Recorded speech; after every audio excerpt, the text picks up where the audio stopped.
In a mud hut far from town lived an old grasscutter named Walidat. Every morning, Walidat cut and bundled tall white grass. Every afternoon, he sold it founded in the marketplace. In this manner, Walidat lived happily for many years. One evening, Walidat dragged out the pot to see how much money it held. He was amazed to find that his coins had filled it to the brim. What am I to do with this money? I have more than what I need. Walidat thought and thought. At last, he had an idea. In the next day, Walidat loaded the money into a sack and carried it to a jeweler in the marketplace.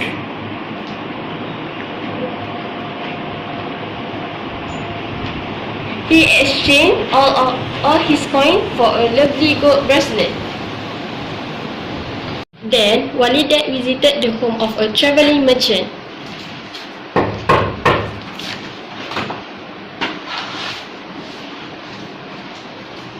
Tell me in the world, who is the noblest lady? Without doubt, it is the young Queen of Christian. I often visit her palace, just 3 days' journey to the east. Do me a kindness. The next time you pass that way, pass her this little bracelet with my compliment. The merchant was astonished, but he agreed to do what the grasscutter asked. Soon after, the merchant found himself at the palace of the Queen of Kaistan. He presented the bracelet to her as a gift from Walidat. This is for you, from Walidat. How lovely. Your friend must accept a gift in return. My servant will load a camel with the finest silk. When the merchant arrived back home, he brought the silk to the hut of Walidat. Oh no, this is worse than before. What am I do with such a finery? Perhaps you could give it to someone else. Walidat thought for a moment. Tell me, in all the world, who is the noblest man? That is simple. He is the young king of Nekabad. His palace I often visit, just 3 days journey to the west. Then do me another kindness. On your next trip there, give him this silk with my compliment. The merchant was amused, but he agreed. So the merchant brought the king's horses to Walidat. These horses from king. This grows worse and worse. What should I do with 12 horses? I know who should have such a gift. I beg you to keep horses for yourself and take the rest to the Queen of Kaistan. On his next visit to the Queen Palace, he gave her the horses. These the horses from Walidat. Now the queen was perplexed. Why does this Walidat persist in sending gifts? I have never ever heard of him. I will send him a gift so rich he can never hope to match it.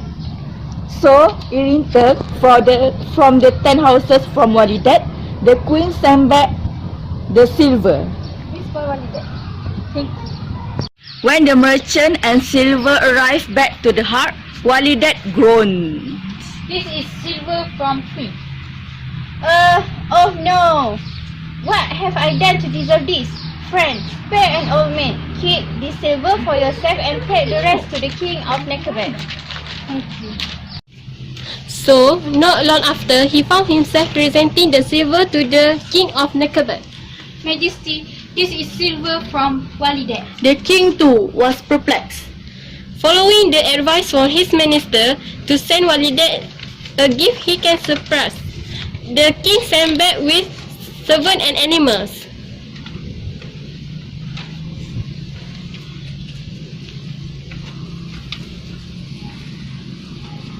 Thank you. When the merchant guided the servant and animals to Walidat's hut, the grasscutter was beside himself. This animal from the king. Will bad fortune never end? Please do not stop for a minute. Keep for yourself 2 of each animal and take the rest to the Queen of Kaistan. How can I go to her again? But Walidat pleaded so hard. The merchant consented to go on just once more. On the third day, the caravan and queen met camp. Hey Mitchell, please tell Walidat I will come to his home. Oh, okay. Chen goes to Walidat's house. Walidat, the queen will come to your hut. Oh no, now I will be paid for all my foolishness. I have brought shame to myself, on you and to the queen. What are we to do? I fear we can do nothing. And the merchant headed back to the caravans. The next morning, Walidat rose before dawn. Goodbye, old heart. I will never see you again. The old grasscutter started down the road.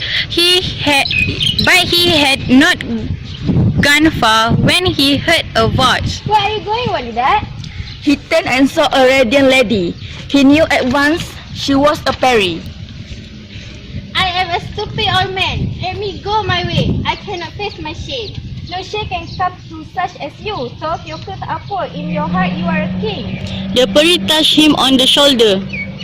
To his amazement, he saw his red turn to fine clothes. A jewelry turban sat on his head. The rusty sickle at his waist was now a gleaming smeaker. Return, Walidat. All is as it should be. Walidat looked behind him. Where he had stood, a splendid palace sparkled in the rising sun. In short, he turned to the Paris, but he had vanished. Walidat hurried back along the road. As he entered the palace, the guard gave a salute.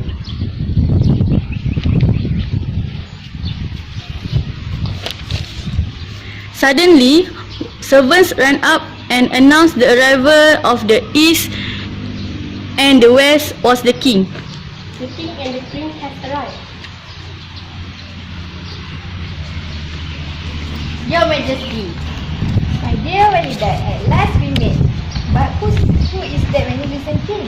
I believe that is the king of Neckerbeck.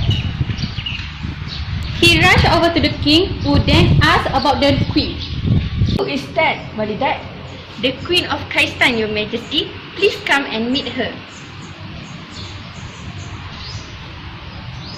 And so the king of Neckerbeck met the queen of Kaistan, and the two fell instantly in love.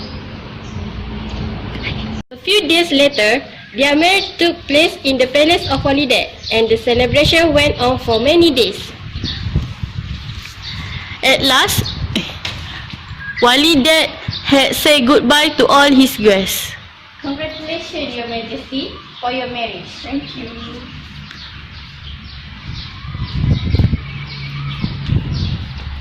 The very next morning, he rose before dawn, crept quietly from the palace and started down the road.